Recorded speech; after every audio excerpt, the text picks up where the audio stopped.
જય હિન્દ, જય ભારત. વિદ્યાર્થી મિત્રો, આજે આપણે unit 3 read 1 manage your stress એટલે કે તમારા તણાવને મેનેજ કરો, આ યુનિટના ત્રીજા લેક્ચરમાં પ્રવેશી રહ્યા છીએ. મિત્રો, આજે આપણે એક એક્સરસાઇઝ વિશે શીખીશું. જે એક્સરસાઇઝનું નામ છે સ્ટોપ ઓવર થિંકિંગ, એટલે કે વધારે વિચારવાનું ટાળો. વધારે વિચારવાથી માનસિક તણાવ ઉત્પન્ન થાય છે. તો શરૂઆત કરીએ. When task and pressure start building up. Task એટલે કાર્ય અને પ્રેશર એટલે દબાણ. તો જ્યારે કાર્ય અને દબાણ વધવાનું શરૂ થાય છે ત્યારે સમટાઈમ્સ ક્યારેક mind can go into overthinking, કે માઇન્ડ વધારે પડતી વિચારધારામાં ચાલ્યું જાય છે. And you come to the thought, અને તમે આવા વિચાર તરફ આવો છો કે આઈ વિશ, હું એવી ઈચ્છા રાખું કે there was a switch in my head, કે મારા માથામાં એક સ્વિચ હોય, ધેટ આઈ કુડ ફ્લિક, કે જેને હું એક ઝટકો મારું, and turn off all the thoughts going around in my mind, and turn off all the thoughts going around in my mind, અને મારા માઇન્ડમાં ચાલતા બધા જ વિચારો બંધ થઈ જાય. But it is not easy, પણ આ એટલું સહેલું નથી. ફરીથી જોઈએ. જ્યારે કાર્ય અને દબાણ વધવાનું શરૂ થાય છે ત્યારે માઇન્ડ ક્યારેક વધારે પડતી વિચારધારામાં ચાલ્યું જાય છે, અને તમે આવા વિચાર તરફ આવો છો કે કાશ મારા માથામાં એક સ્વિચ હોય કે જેને હું ઝટકો મારી શકું અને મારા માઇન્ડમાં ચાલતા બધા જ વિચારોને બંધ કરી શકું. પણ આ બાબત એટલી ઇઝી નથી.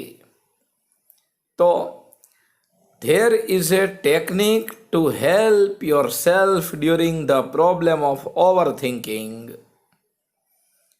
વાક્યની શરૂઆતમાં ધેર આવે તો ધેરનો કાંઈ અર્થ થતો નથી. તો there is a technique to help yourself during the problem of overthinking.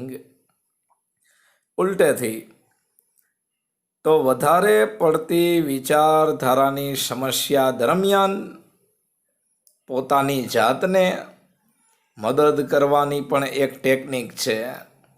વધારે પડતી વિચારધારા દરમિયાન પોતાની જાતને હેલ્પ કરવાની પણ એક ટેકનિક છે.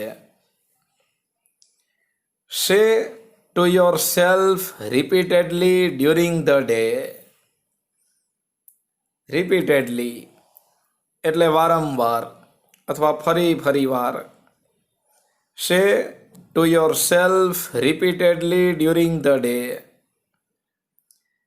દિવસ દરમિયાન પોતાની જાતને વારંવાર કહો કે આઈ હેવ નો એક્સપેક્ટેશન, કે હવે મારે કોઈ અપેક્ષા નથી. એક્સપેક્ટેશન એટલે અપેક્ષા.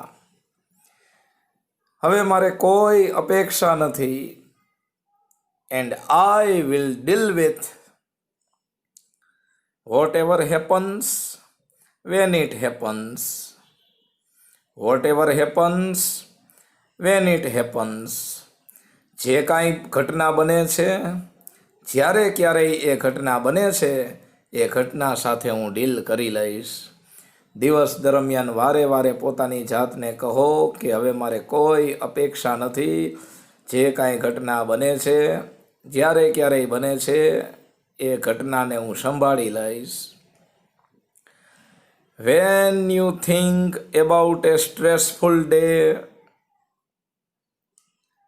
જ્યારે તમે કોઈ તણાવ ભરેલા દિવસ વિશે વિચારો છો, એ દિવસ that lies in front of you, કે જે દિવસ તમારી આગળ પડેલો છે, લાય એટલે પડેલું હોવું, એ તણાવયુક્ત દિવસ કે જે દિવસ હજી તમારી સમક્ષ છે, એ દિવસ વિશે જ્યારે તમે વિચારો છો ત્યારે your thoughts run approximately like this.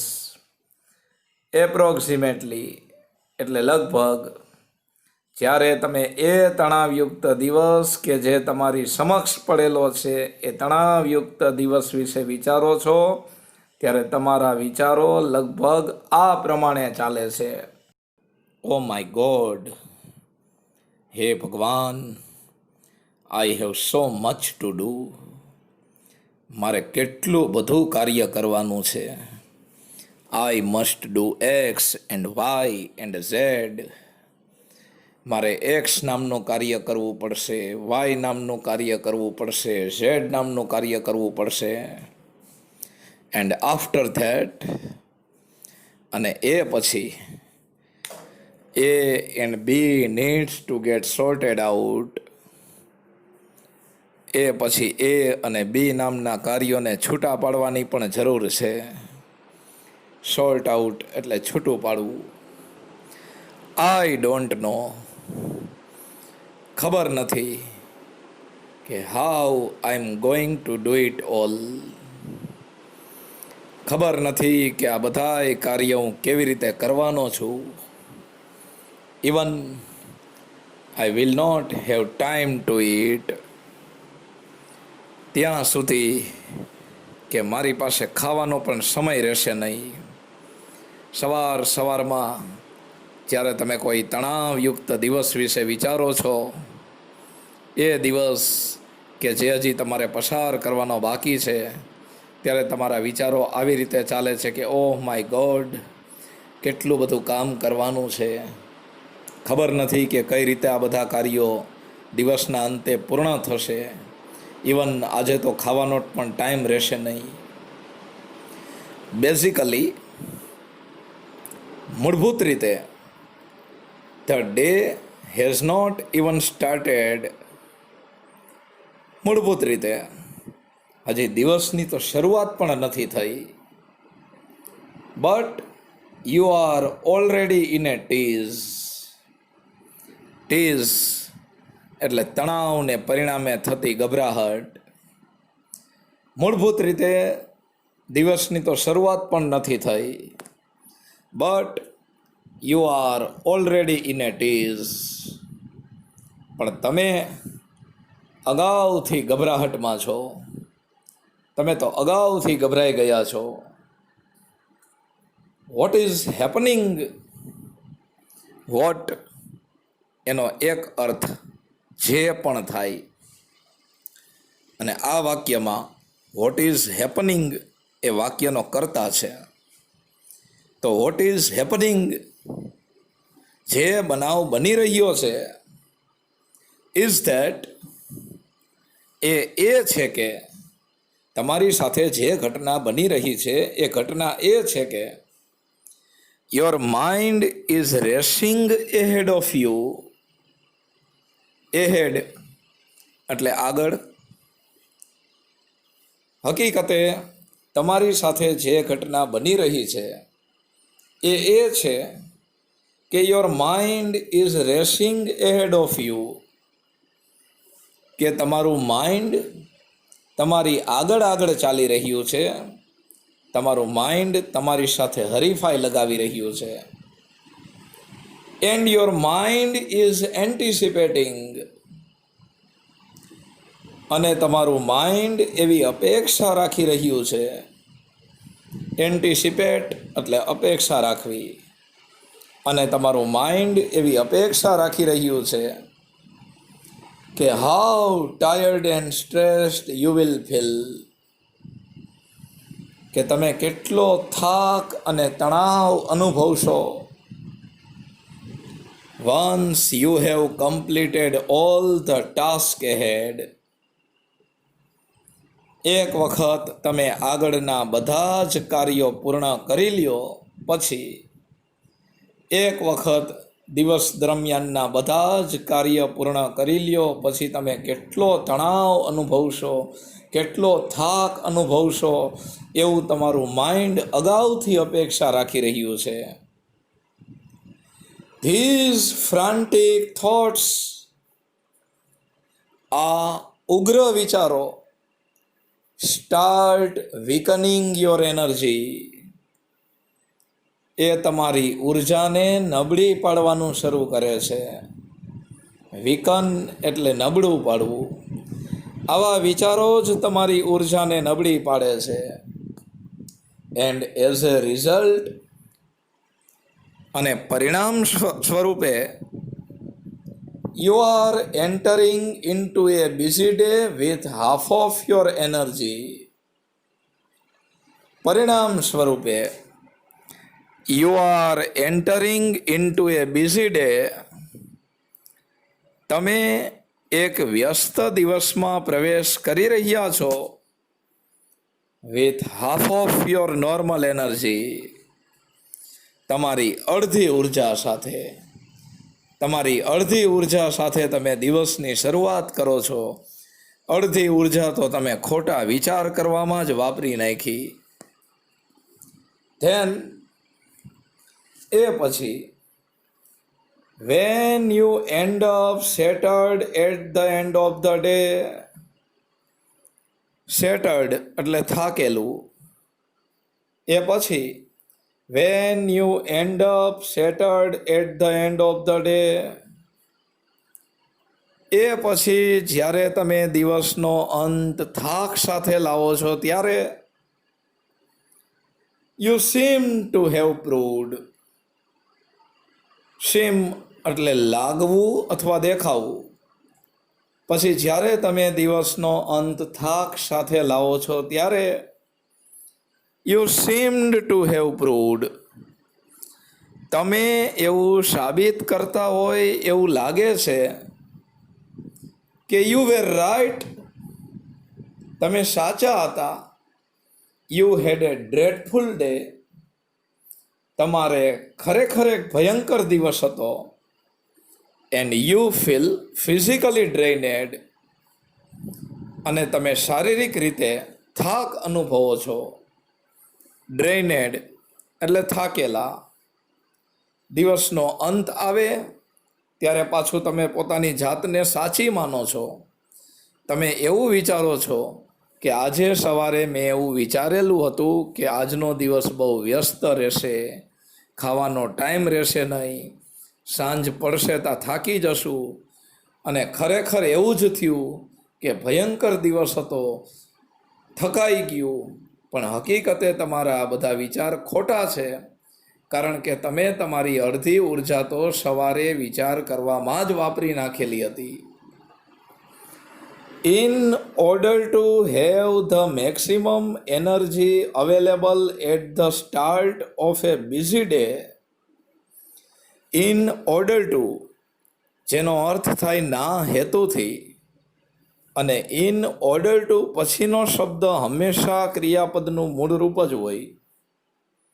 Available એટલે ઉપલબ્ધ અથવા પ્રાપ્ય. તો in order to have the maximum energy available at the start of a busy day, ઉલટેથી કે કોઈ વ્યસ્ત દિવસની શરૂઆતમાં જ પ્રાપ્ય હોય એવી વધારે ને વધારે ઉર્જા મેળવવાના હેતુથી, કોઈ વ્યસ્ત દિવસની શરૂઆતમાં વધુને વધુ ઉર્જા પ્રાપ્ત કરવાના હેતુથી યુઝ આ મંત્રનો ઉપયોગ કરો કે આઈ હેવ નો એક્સપેક્ટેશન, હવે મારે કોઈ અપેક્ષા નથી. And I will deal with whatever happens when it happens, જે કાંઈ ઘટના બને છે, જ્યારે ક્યારેય ઘટના બને છે, એ ઘટના સાથે હું ડીલ કરી લઈશ. મારા જીવનમાં કોઈ પણ પ્રસંગ બનશે એને હું સંભાળી લઈશ. આ વાક્યનો મંત્ર તરીકે ઉપયોગ કરો. જો દિવસની શરૂઆતમાં મેક્સિમમ ઉર્જા મેળવવી હોય તો યુ વિલ નોટિસ, પછી તમે ધ્યાનમાં લેશો કે હાવ યોર બોડી સ્ટાર્ટ રિલેક્સિંગ. પછી તમે ધ્યાનમાં લેશો કે તમારું શરીર કેટલું રિલેક્સ થવાનું શરૂ કરે છે. શેની સામે? At the thought of no expectation. આ નો એક્સપેક્ટેશનના વિચારની સામે. એટ એટલે સામે. આ નો એક્સપેક્ટેશનના વિચારની સામે તમારું બોડી કેટલું રિલેક્સ થશે એ તમને ધ્યાનમાં આવશે. ધીસ રિલેક્સેશન ટેલ્સ યુ, આ આરામ એ જ તમને એવું કહે છે કે you have just stop yourself from wasting valuable energy. Waste એટલે બગાડ કરવો. આ આરામ, આ રિલેક્સેશન જ તમને એવું કહેશે કે you have just stop yourself from wasting valuable energy. કે તમે હવે તમારી જાતનો કિંમતી ઉર્જાનો બગાડ કરવામાંથી અટકાવી દીધી છે. આ આરામ જ તમને એવું કહેશે કે કિંમતી ઉર્જાનો બગાડ કરવાથી તમે તમારી જાતને અટકાવી દીધી છે. You will feel calmer. તમે વધારે શાંતિ અનુભવશો.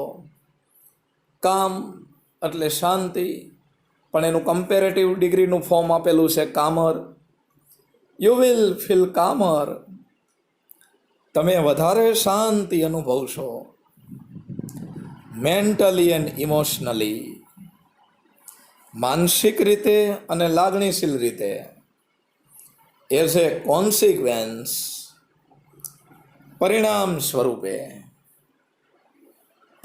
સ્વરૂપે તમે તમારી જાતને વધારે શાંત અનુભવશો, માનસિક રીતે અને લાગણીશીલ રીતે.